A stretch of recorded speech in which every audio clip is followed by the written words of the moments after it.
Hello, beautiful. How you guys doing today? Yep, you see my get up. I just went on an amazing bike. I got the bike for the second time in probably 10 months. I'm so stoked. My ankle's getting better. So, this is what's on the Lord's heart to share. We talked about enemies. We've been talking about enemies of a love relationship with God. And condemnation is one. Control is one. And today I want to talk about another C word, complacency. Complacency. There's some scriptures in Isaiah and Matthew, and to me it's one of the saddest scriptures. It breaks my heart and I want to cry even just saying it. Jesus says, you worship me with your mouth, you draw near with your lips, but you keep your heart far from me. And we do that. If we're honest, so many times we go through the motions. We go through the motions, and the longer you've been in a relationship, the more, I don't know what I want to say, it's the more dangerous the situation is, where we can take things for granted and assume, in the natural and in the spiritual.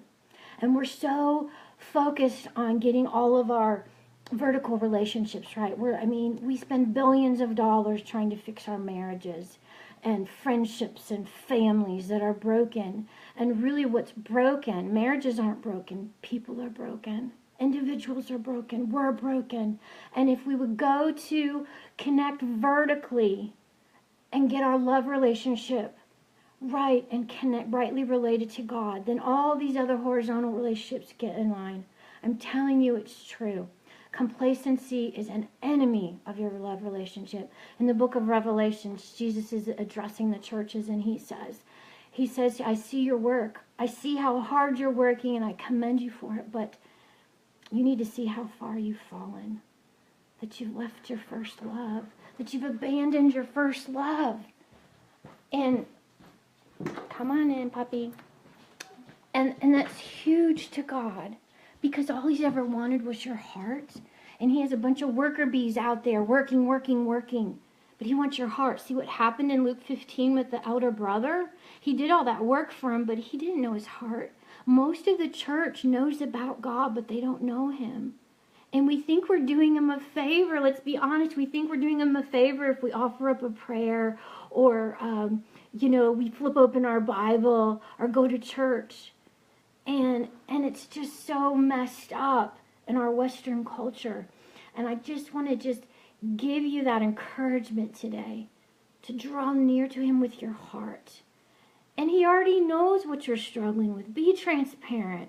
If you're angry with him, let it out. He can take it. And I just want you to trust and free fall. Like, those exercises where you stand back and you just fall back into the arms of somebody. I want you to free fall and abandon yourself to the love of God underneath his everlasting arms. So I just challenge you today. If you let go of any relationship, if you don't invest time and you don't invest, it's going to fall away. Same thing with God. Heaven gave their best. God gave his best. He rent his body. He was broken for you. He bled for you. He still feels your pain. He intercedes at the right hand of God for you. He wants your heart. So let's absolutely reject complacency. Let's absolutely nip it in the bud when we see that our heart's getting cold and hard. And just go to him and repent and turn from it and say, give me your fire. I want the fire of passion. I want passion. I want purity. I want your presence. I want your power. I want all of you. God says, I love you. Agony beyond description, anguished heart and mind. No greater love from heaven to earth will your heart ever find. With every drop of blood and every wrenching pain, I released you from your bonds and bore your sin and shame. Oh, passionate display, when words would never do. The crown of thorns, my nail-pierced hands portray my love for you. Jesus is saying, I love you. I've given my all. And he wants you to give all your heart.